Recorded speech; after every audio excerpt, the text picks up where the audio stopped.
Hello viewers, welcome to our kitchen, Mishtu's kitchen. আজকের recipe ছোট মাছের। যেহেতু গরম সবসময় মাছ মাংস বেশি বেশি খেতে খেতে দেখবেন যে একটু অরুচি চলে আসে, তখন একটু ছোট মাছের চচ্চড়ি বা ভুনা খেতে খুব ভালো লাগে ধনেপাতা টমেটো দিয়ে। তো এই যে এটাকে বলে আমরা বলি চুনা মাছ বা কি বলা যায় কাচকি মাছটাই সবাই বেশি চেনে। বড় বড় ছিল মাছগুলো, বেশ বড় ছিল। ভালো করে ধুয়ে বেছে নিয়েছি। তারপর দিয়ে দিচ্ছি সরিষার তেল, এরপরে দিয়ে দিচ্ছি পরিমাণ মতো লবণ।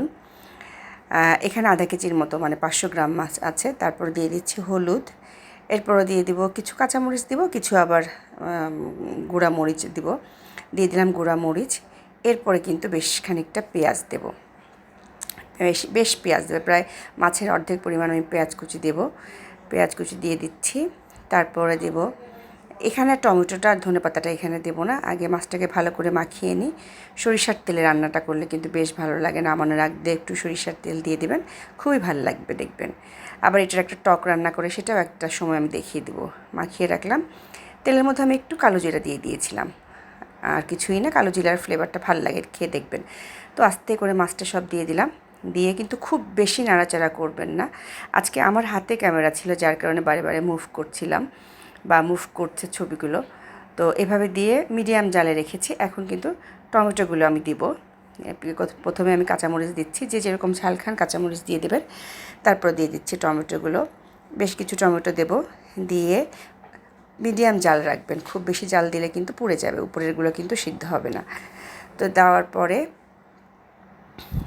এখন আমি কি করব, একটু সামান্য একটু কড়াইটা ধরেও আপনারা নাড়াচাড়া যেতে পারেন। আমি একটু, যেহেতু মাছগুলো বেশ বড় ছিল, তো আমি আস্তে করে একটু এই যে এপিট ওপিট করে দিলাম, হালকা হাতে, একেবারেই আলতো হাতে করে এদিক ওদিক করে দিবেন, যাতে মাছগুলো, উপরের মাছগুলো একটু নিচে যায়। দেখেন একটা মাছও কিন্তু ভেঙে যাচ্ছে না। তো এভাবে করে একটু এদিক ওদিক করে দিব। দিয়ে যখন এই যে একটু ভুনা ভুনা হয়ে যাবে, তখন কি করব, খুব বললাম যে আস্তে আস্তে ধিমা জালে করবেন। তারপরে একটুখানি ওই যে আমার যে মাখিয়েছিলাম যে বাটিটাতে, তো ওটা একটু ধুয়ে একটু করে জল দিলাম। দেখেন কতটুকু জল দিয়েছি, একটু মাখা মাখা। আবার অনেকে একবারে জল দেন, তার চাইতে আপনারা এটা দেখিয়ে দেখবেন, এটা একটু বেশি ভালো লাগে, মশলাগুলো একটু ভুনা ভুনা হয়। তারপরে আমি একটু জল দিই, অল্প একটু জল দিলাম। দেওয়ার পরে এখন একটু ঢাকনা দিয়ে ঢেকে দেবো, ধনেপাতা দেবো আগে, দিয়ে ঢাকনা দিয়ে ঢেকে আমি 5 মিনিটের মতো রাখবো। এর উপরে একটু সরিষার তেল দিলে আরও ভালো লাগবে।